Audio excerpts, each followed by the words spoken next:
What if everything you believed about Ukraine's defenses was just a carefully crafted illusion? Imagine being told for more than 2 years that a nation's shield was unbreakable, only to watch it crumble in a single, harrowing night. One night tore open the facade, a single evening that forced the world to confront the true war hidden behind confident headlines and official optimism. This moment revealed not only the fragility of Ukraine's security, but also shook the very foundations of how modern warfare is understood. Picture this. Under a moonless sky, more than 200 Russian drones swept across Ukraine. This was not random or reckless violence. It was a meticulously orchestrated symphony of precision. Each drone was assigned a specific target, each flight path calculated, every explosion dialed into a strategy months in the making. These were not simply machines wandering aimlessly, but instruments of a grand design, echoing the relentless logic of military strategists who had pored over maps, intercepted communications, and probed for gaps in the shield that Ukraine and its backers believed to be nearly impenetrable. To truly grasp the magnitude of this event, consider historical parallels. During the Second World War, the German Luftwaffe launched the Blitz, a relentless bombing campaign against British cities.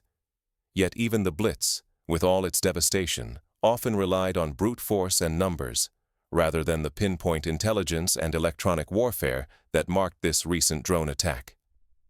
In contrast, the drone assault on Ukraine combined the ruthless efficiency of digital-age warfare with the psychological terror of massed aerial bombardment.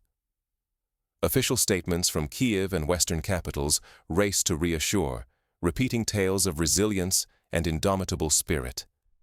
Yet beneath these narratives, a darker truth festered. The reality on the ground, shielded from the eyes of distant observers, was far grimmer than politicians dared admit. The true battle was not what the media reported. It was what nobody dared say aloud.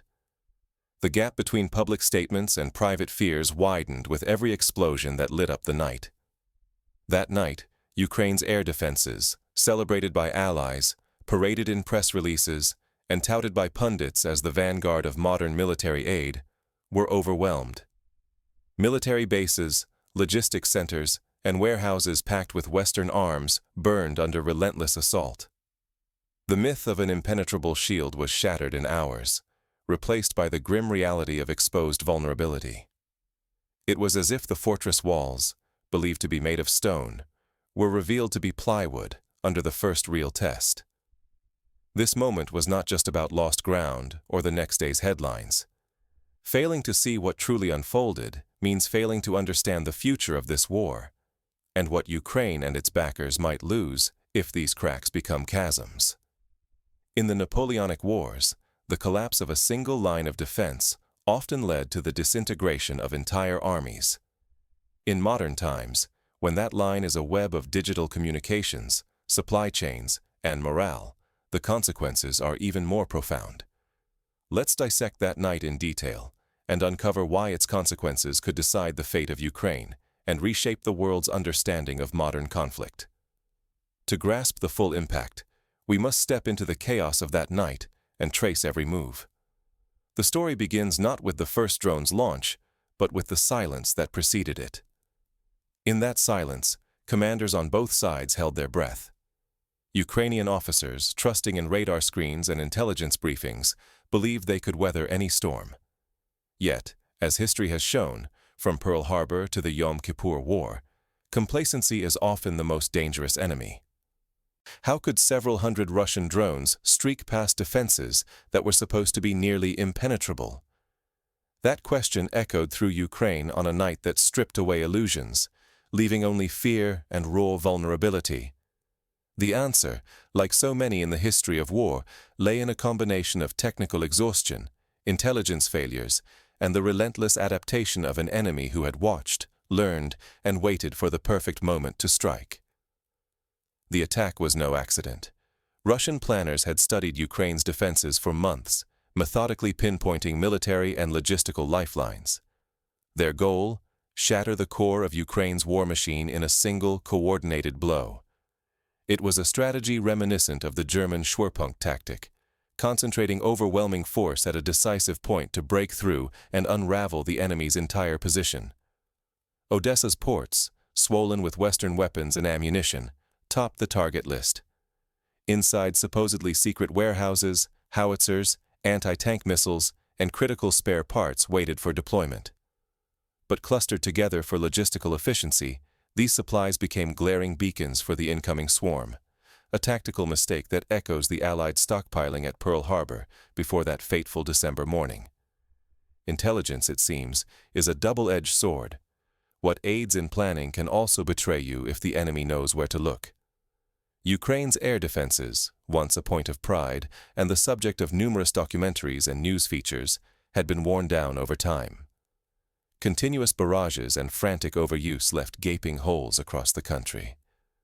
The belief in a near-perfect interception rate, a statistic repeatedly broadcast to reassure both the public and international donors, vanished as wave after wave of drones overwhelmed the depleted shield. Even if some drones fell, dozens more slipped through, each carrying enough explosives to ignite catastrophe. On the ground, chaos reigned.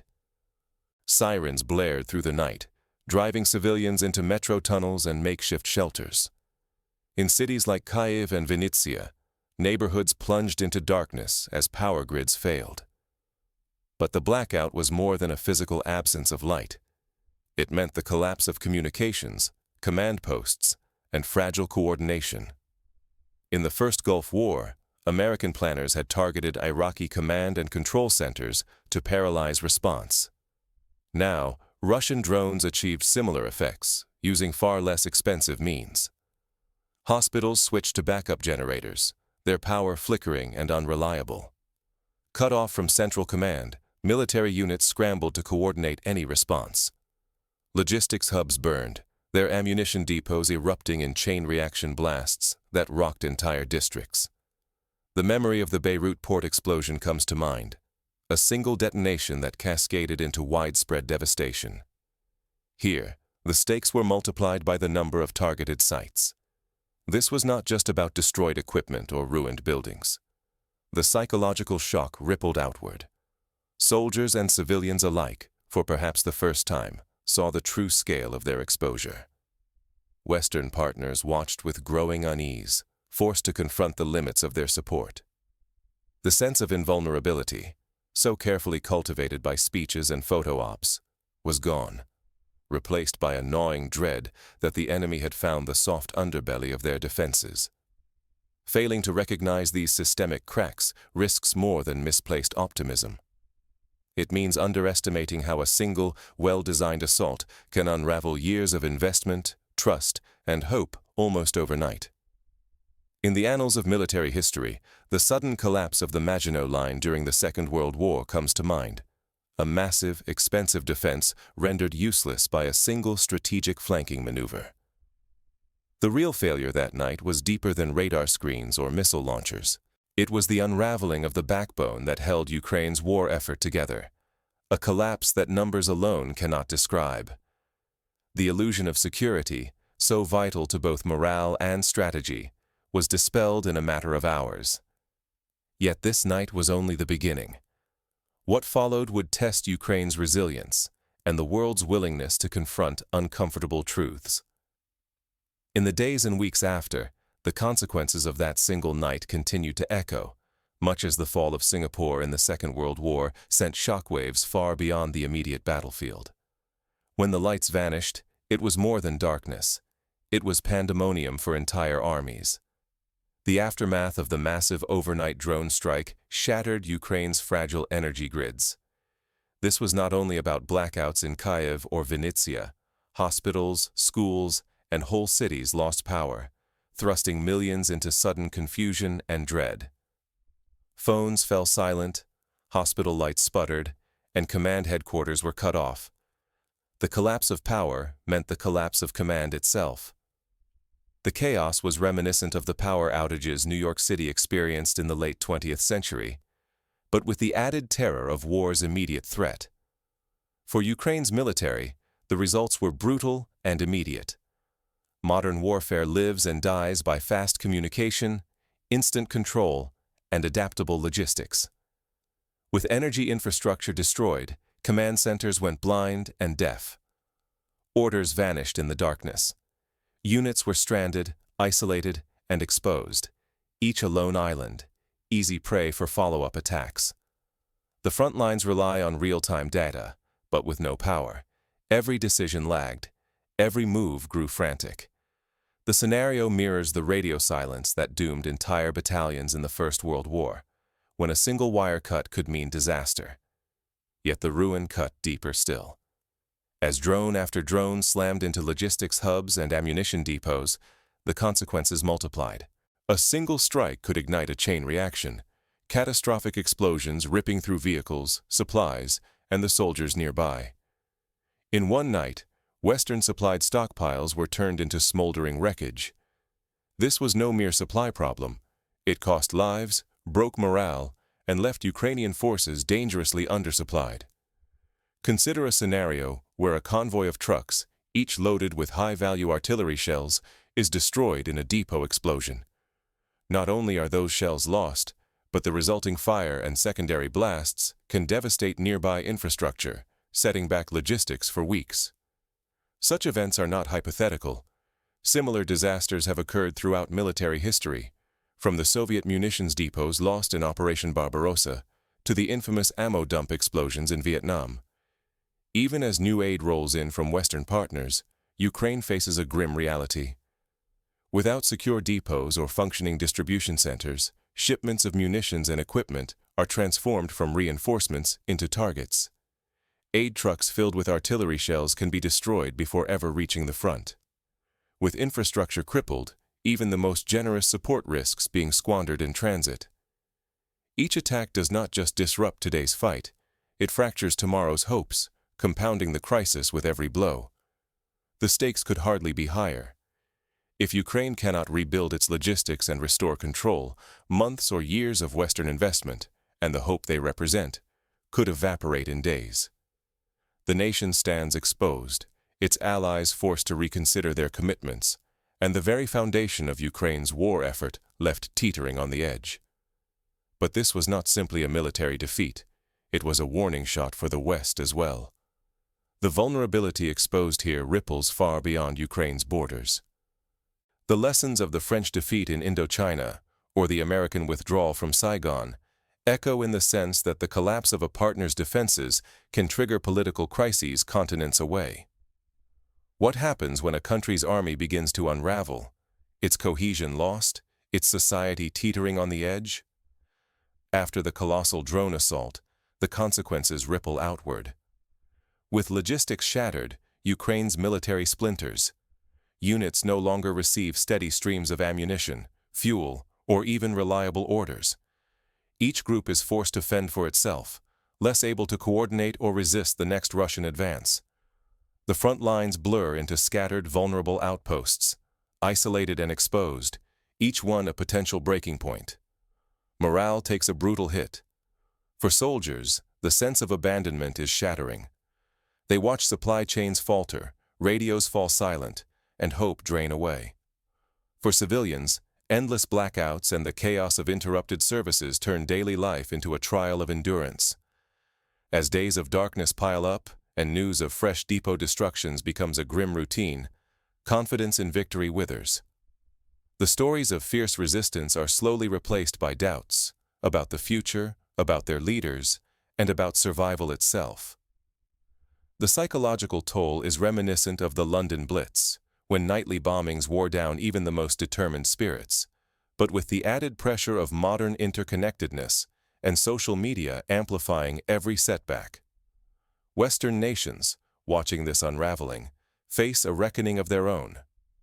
How can they justify pouring in more aid if weapons and supplies are destroyed before reaching the front? Politicians and voters alike begin to question whether continued support is wise or merely a waste. Images of ruined infrastructure and weary, demoralized troops make the case for backing Ukraine harder to sustain. The narrative shifts from determined solidarity to anxious hesitation. This shift in perception can be decisive, as seen in the Vietnam War and Afghanistan, where public opinion ultimately drove policy more than battlefield realities. Meanwhile, The economic crisis deepens with every blackout. Businesses shutter as power and communications fail. Infrastructure repairs grind to a halt. Hospitals ration generator fuel, while basic services collapse. The burden of war shifts inexorably from the military to every household, straining the social fabric to breaking. In the Balkan Wars of the 1990s, similar infrastructure collapses led to waves of refugees, social unrest, and long-term economic decline. Letting this downward spiral continue would mean more than defeat for Ukraine.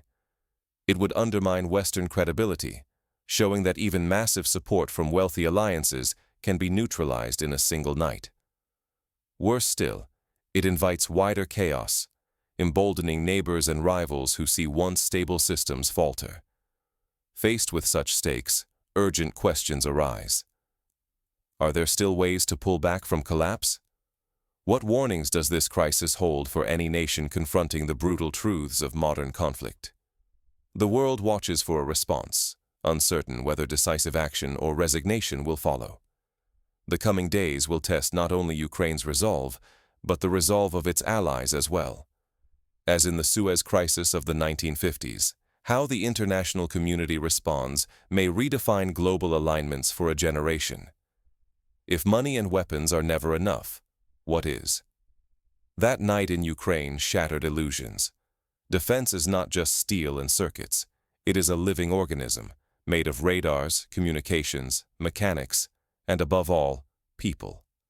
No matter how advanced the technology, without skilled hands, steady nerves, and unbroken supply lines, even the best air defense can be erased in a single hour. The lesson echoes the fate of the French army in 1940, when superior numbers and equipment were rendered irrelevant by breakdowns in communication and morale.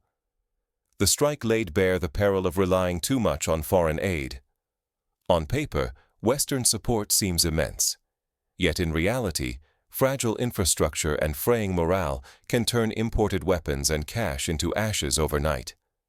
When spare parts and repair shops are scarce, every destroyed battery is a loss that cannot be swiftly replaced. Aid alone cannot patch cracks in the foundation. It must be matched by local strength and know-how. The fate of the South Vietnamese army, which collapsed despite billions of dollars in aid, stands as a sobering precedent. Another lesson. Survival demands honesty, not propaganda. Official boasts of perfect interception rates or invincible shields may comfort the public, but they breed complacency among leaders. False confidence is a recipe for disaster. Only by facing hard facts and acknowledging failure can planners adapt and protect lives when the next attack comes. The Israeli inquiry after the Yom Kippur War is a case study in the necessity of brutal self-assessment. But the most vital truth is this: real security rests on redundancy and adaptation. No society at war can afford to stake everything on a single front line or a handful of critical hubs. Power, logistics, communications. These must be layered and flexible, able to function in chaos. Building backup systems, training for disaster, and empowering local communities to improvise can mean the difference between endurance and collapse. Consider the British Home Guard and decentralized civil defense during the Second World War, which helped Londoners survive the Blitz. Practical steps for Ukraine and its supporters are clear, though not easy. First, diversify and decentralize logistics. Instead of concentrating supplies in a few large depots, spread them out in smaller, less conspicuous caches, much like the Soviet partisans did during the German invasion. Second, invest in hardened underground infrastructure and mobile command posts capable of surviving attacks and quickly re-establishing communications. Third, train local civilian volunteers in basic logistics, repair, and emergency response, drawing on the example of community defense groups in Israel and Switzerland. Fourth, develop and field low-cost, rapidly deployable air defense systems that can at least disrupt drone swarms, buying precious minutes for more advanced weapons to respond. Ignoring these lessons will have dire consequences. The price will be paid in blood and treasure, not just for Ukraine, but for every nation that believes money and weapons alone can guarantee survival. The credibility of partners, the fate of alliances, even the future of deterrence itself, hang in the balance. History will judge not only those who fought, but those who failed to adapt. Everything comes down to that one night, and what it forced the world to see. It is a test case, a warning, and a call to action. The disaster in Ukraine is not an isolated tragedy. It is a mirror held up to every modern power that invests in hardware and headlines without building resilient systems and communities beneath. But what exactly happened in those hours? How did the attack unfold, and what did it feel like on the ground? To understand the true impact, we must revisit the chaos of that night, moment by moment. Imagine yourself in Kyiv as sirens wail, the sky streaked with the red trails of anti-aircraft fire. You huddle in a basement with neighbors, listening as distant explosions echo through the darkness. Radios crackle with conflicting reports, and the internet flickers out.